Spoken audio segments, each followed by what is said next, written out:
Up next in the broadcast, South Korea, the United States, and Japan are set to sign an agreement to share their military intelligence on North Korea's nuclear and missile programs. Microsoft's Xbox Live and Sony's PlayStation networks experienced connectivity issues on Christmas Day. A hacker group claims responsibility. And corporate Korea struggles, seeing the lowest on-year sales growth in more than 5 years in the third quarter of this year, hit by the unfavorable currency environment and a fall in oil prices. Primetime News begins now.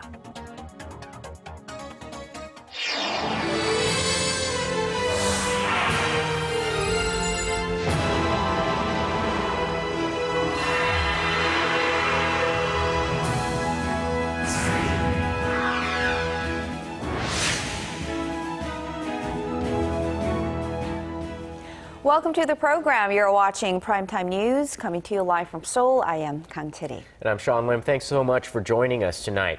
We begin with a silver lining to the threats emanating from North Korea. South Korea, the United States, and Japan will agree to move closer together when it comes to defense. With this military agreement that's set to be signed next week, they'll be able to share intelligence on threats coming from Pyongyang. Our Kim Hyun-bin reports. In recent years, North Korea has been investing heavily in its missile capabilities and nuclear power, threatening the region and even Washington. To better deal with Pyongyang's threats, South Korea, the United States, and Japan are set to sign a memorandum of understanding to enhance military cooperation. South Korea, the United States, and Japan are set to sign a memorandum of understanding that has North Korea in mind. Seoul's defense ministry said that the vice defense ministers of the three nations will sign the trilateral pact on Monday. Once they do, it will alter the way information is shared between the three countries, so they can more promptly respond to North Korea's nuclear and missile threats. Right now, Seoul and Tokyo only exchange their defense information with Washington. Once the agreement takes effect next week, Washington will be able to relay that information to either nation, upon the consent of the country providing that information. The three nations tried to push ahead with a similar plan back in 2012, but that was scrapped due to opposition from the Korean public and lawmakers. Experts say there could be opposition this time around as well, but that is less likely because the three nations have toned down the agreement to reduce tensions. We have to figure out the three key aspects of this new memorandum of understanding. Number one is it's scaled down from the minister level to the vice minister level.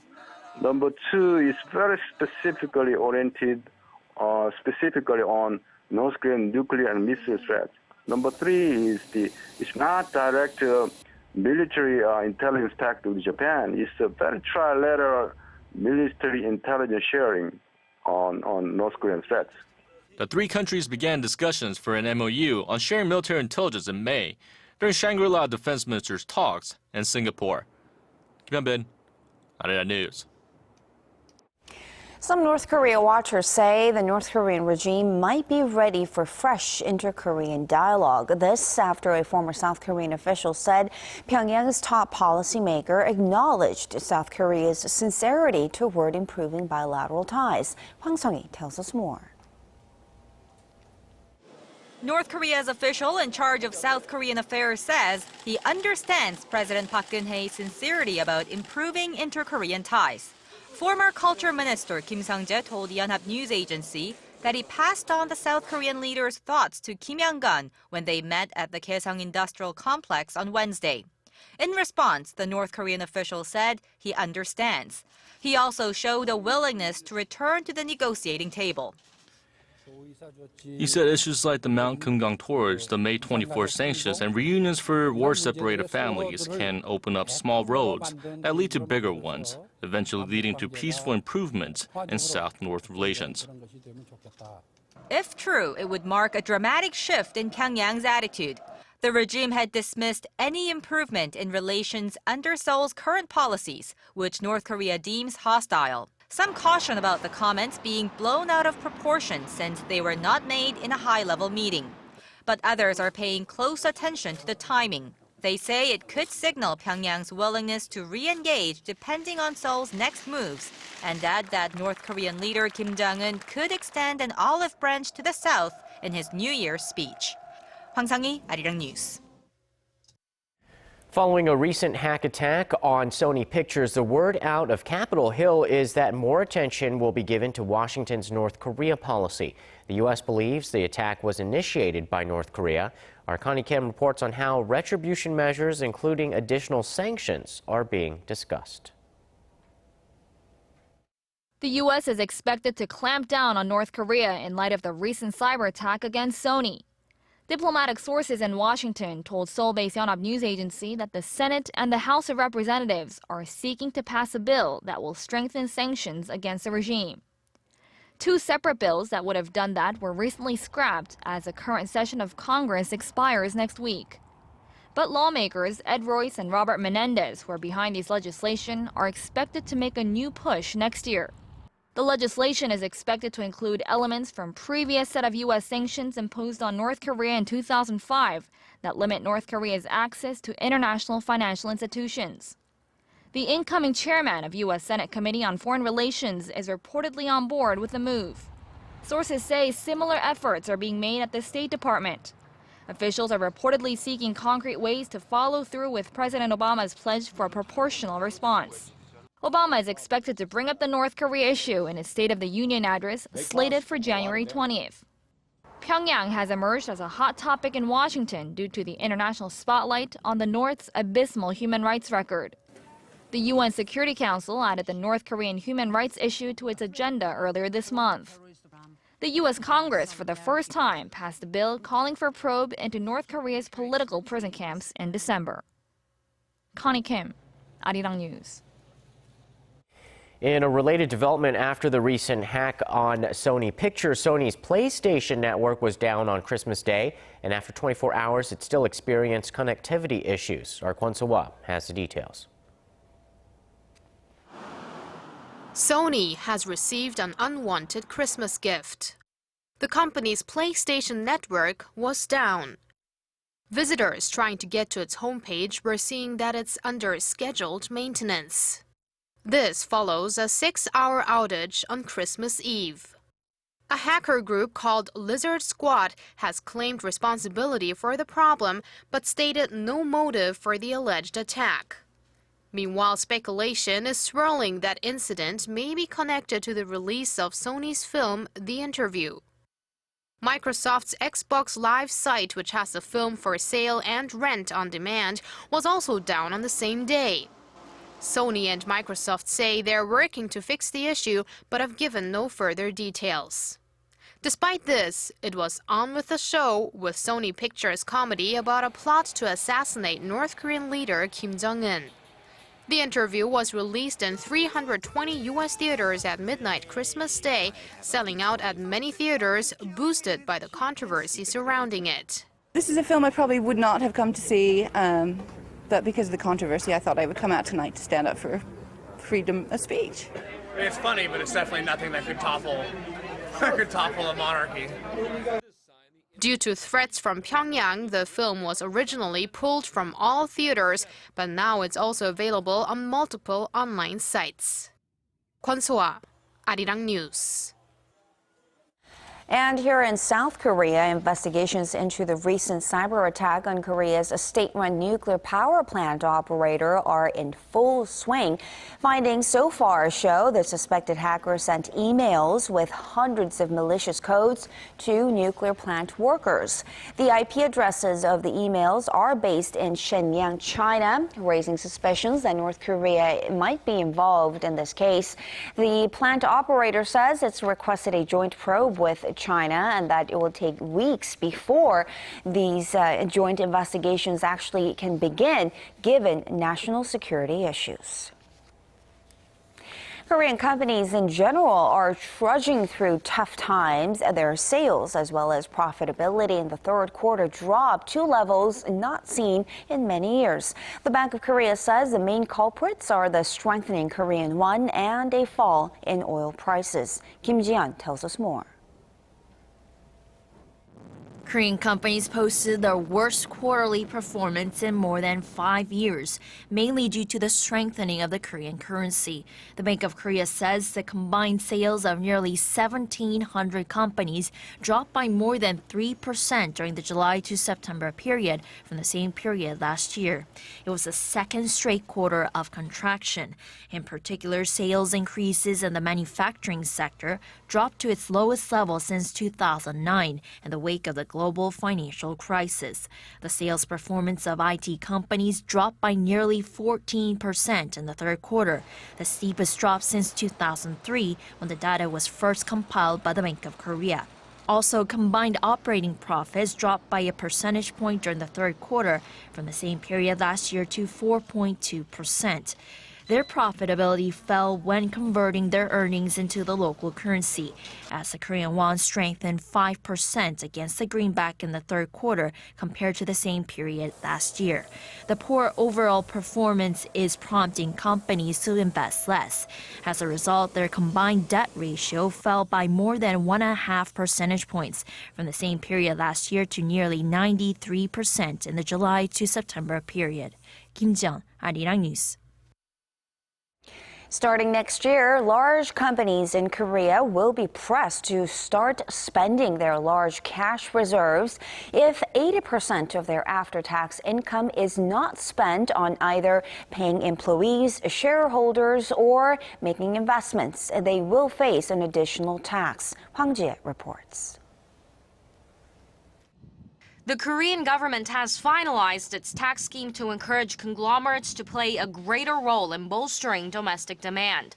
The finance ministry says that from next year, local manufacturers with equity capital of more than 50 billion won, or roughly $45 million, will have to spend 80% of their earnings after taxes on investments, raising wages, or paying out dividends. Otherwise, the companies will have to pay a 10% tax for the portion that falls short of the 80% mark. But companies in the service sector that spend less on facilities investment will only have to spend 30% of their after-tax income on wage and dividend payments. The new tax scheme is a temporary plan that will apply to business results for 2015 through 2017. It's aimed at boosting investment and revitalizing sluggish domestic demand during the current Park Geun-hye administration. The government expects more than 3,000 large companies and their sister companies to be affected by the plan. The plan comes as criticism mounts over large companies sitting on excessive cash reserves. Korean companies are notorious for paying out some of the lowest dividends in the world. Hwang Jie, Arirang News. Despite the government's pledge to recruit employees regardless of their educational backgrounds, it looks like it's going to be tougher for high school graduates to find jobs at government offices next year. Data released by the Finance Ministry shows the number of jobs that will be offered to high school graduates in 2015 stands at slightly over 1,700. That's 11% lower than this year and 10% of the total number of recruits by government offices for next year. Experts attribute the decline in the number of jobs available for high school graduates to the Park Geun-hye administration's focus on increasing part-time positions with flexible working hours. And the government's plan to make religious groups pay taxes on their earnings has been postponed by 1 year to 2016. But given the time frame, some worry that the plan will never materialize. Our Park Ji-won explains. The Korean government's attempt to impose tax on the earnings of clergy members will be delayed for 1 more year.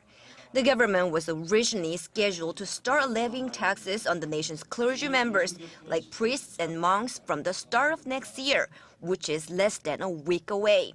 But the Finance Ministry now says a tax on clergy earnings will start from January 2016. The ruling Sonry party had been asking for an even longer delay, reflecting demands made by some protest and ministers. The ministry said it has decided to delay its plans for 1 more year only out of consideration that some religious groups are willing to voluntarily pay tax. We want to pay tax as we live a life of honorary poverty and hope. We'll attempt to restore the essence of the clergy members. The Catholic Church in Korea has already been paying income tax voluntarily since 1994, and Buddhist sectors in the nation are supporting the taxation. However, considering local elections are locked in for 2016 and a presidential election is set for the following year, some are concerned the January 2016 start date could be pushed back. Members of the clergy in Korea have enjoyed tax-exempt status since 1948. 박지원, Arirang News. Catching a cab during the late night hours can be challenging in Seoul, especially this time of the year. The Seoul Metropolitan Government rolled out a new website today that should make people's lives a bit easier, though. The site provides real-time information on the location of taxis in the capital and whether they're available. The city hopes the information will be used by taxi drivers to spread out and cover more of the capital while guiding passengers to areas where cabs are available. The information is available at data.seoul.go.kr.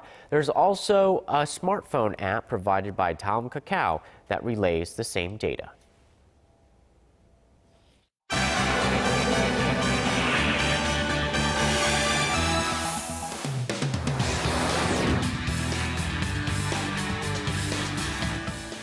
Jordan confirms that one of its pilots has been captured by Islamic State militants after his warplane crashed over Syria. With more, we turn to Paul Yee at the News Center. Paul, this marks the first foreign military member to fall into the hands of IS since U.S.-led airstrikes against the group started months ago. And now the family of the pilot is speaking out. That's right. The father of the pilot has pleaded for the safe release of his son, who has been identified as Mu'aith al-Kasabe. Speaking to reporters in Amman, he stressed that his son is a soldier who is merely following orders. I do not want to describe him as a hostage. I call him a guest. He is a guest among brothers of ours in Syria's Islamic State. I ask them in the name of God, and I ask them with the dignity of the Prophet Muhammad, peace be upon him, to receive him as a guest at his hosts and treat him well. The emotional appeal came after images of the Jordanian pilot being dragged from the crash site emerged on the internet. The group says they shot down the fighter jet with an anti-aircraft missile on Wednesday. However, U.S. defense officials rejected that claim without further details. Washington says the exact cause of the crash is still unknown. And staying in the war-torn region, Iraq and Turkey have come together to strengthen their resolve in fighting the Islamic State militant group. Iraqi Prime Minister Haider al-Abadi traveled to Ankara on Thursday to hold talks with his Turkish counterpart. Both governments agreed to expand bilateral cooperation in dealing with what they described as an international terrorist network. Islamic State is a threat against the whole region, so we need to cooperate. We expect Turkey to expand its cooperation, and the Prime Minister has pledged that they will provide us with this support. We talked about expanding military, intelligence, training, and artillery support. Turkey has been a reluctant partner in the U.S.-led coalition against IS, refusing to take a front-line military role. This despite sharing a border with Iraq and Syria, spanning 1,200 kilometers. And turning to the United States, a massive snowstorm has hit the western half of the country, delivering a very white Christmas to millions of Americans. The National Weather Service said the blizzard dumped over 30 centimeters of snow on Thursday as it touched down in California. Forecasters warn travelers may face long traffic delays as they head home this weekend amid a steady stream of snow, rain, and fog. The Midwest is also expected to see a light layer of snowfall, while preliminary flash flood warnings have been issued across Tennessee, Alabama, and Georgia. And finally, Indonesia is marking the 10th anniversary since the South Asian tsunami, one of the worst disasters the world has ever seen. An official memorial service was held in Banda Aceh, the worst hit area, back in 2004, where at least 168,000 people were killed. Indonesian Vice President Yusuf Kala thanked the international community for its support in the relief efforts, as well as the decade-long task of rebuilding. This commemoration ceremony is not only to pray for the victims and thank the people around the world, but it's a time when we learn how to resolve the problem, as a lesson taught us how to resolve a complicated problem by uniting as one. The 9.3 magnitude earthquake 10 years ago on December 26 triggered a giant wave that laid waste to coastal areas in more than a dozen countries. An early warning system spanning 28 nations has since been established in order to prevent future disasters. And that wraps up our look at international stories for now. I'll see you back here next week.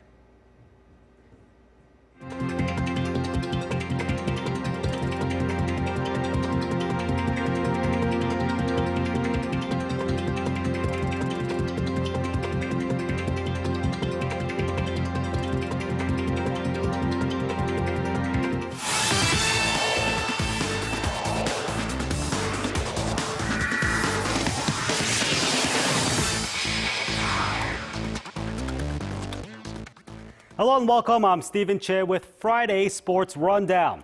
First up, South Korea football. National team is set to embark to Australia on Saturday with high hopes of capturing the Asian Cup that's eluded them for decades.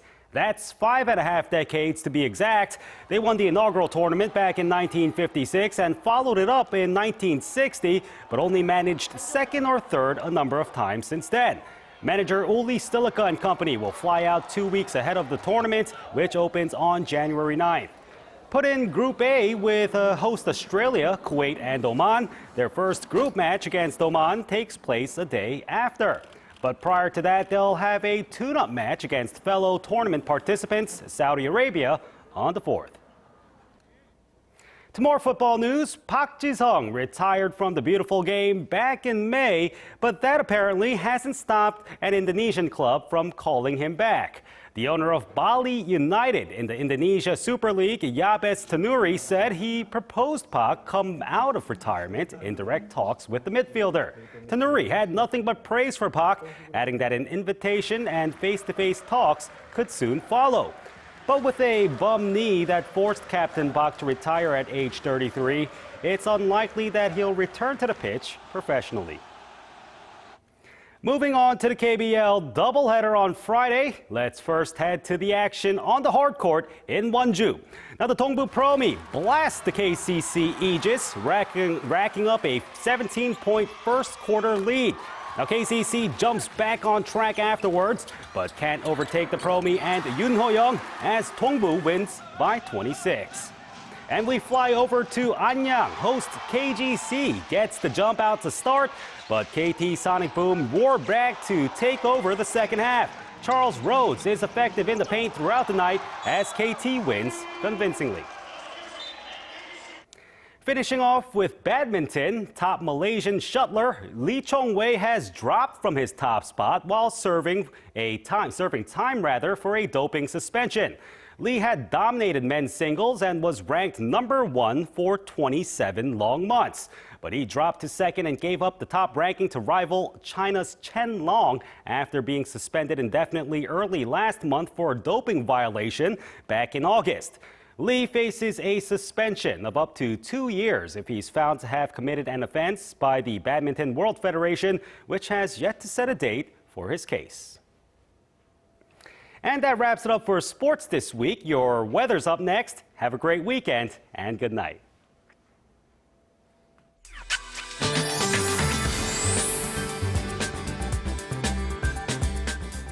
Hope your last Friday of the year is coming along well. I'm Kim Bo-kyung with the latest weather forecast. We begin with weather advisories. A cold wave watch has been issued for both Gyeonggi-do and Gangwon-do province, and dry weather advisories are in effect on parts of the east coast. In fact, the humidity level in Gyeongsangnam-do province is down to 27%, so make sure to stay hydrated. Currently, we are under clear skies nationwide due to a high pressure front from China, and be aware as a cold snap is forecast on Saturday morning, but things will ease up by lunchtime as warm air moves in from the west. Also, there is a chance of showers or flurries for the central regions on Sunday evening, and for the most part, moderate winter weather will stick around over the weekend. Looking ahead, we've got a lot going on next week. Showers are expected on Monday and snow on Wednesday, while another round of cold snap will set in on New Year's Day, pushing down morning lows to -9 degrees. On to Saturday's readings. Seoul starts off the day at -5 before score reaching 5 in the afternoon. Daegu hits 8, Gwangju 7. Busan remains relatively warm at 10. Moving on to other regions. Daejeon peaks at 5, Jeju makes it to 10, Dokdo hits 7, Mount Kumgang dips to -2. That's all the updates I have for you now. I'll be back with more after midnight. See you soon. Thank you very much, Pyongyang, and that's primetime news for this Friday, the last Friday of 2014, apparently. I'm Kang Tae-ri. Thanks for watching. And I'm Sean Lim. Have a great weekend. We'll see you soon.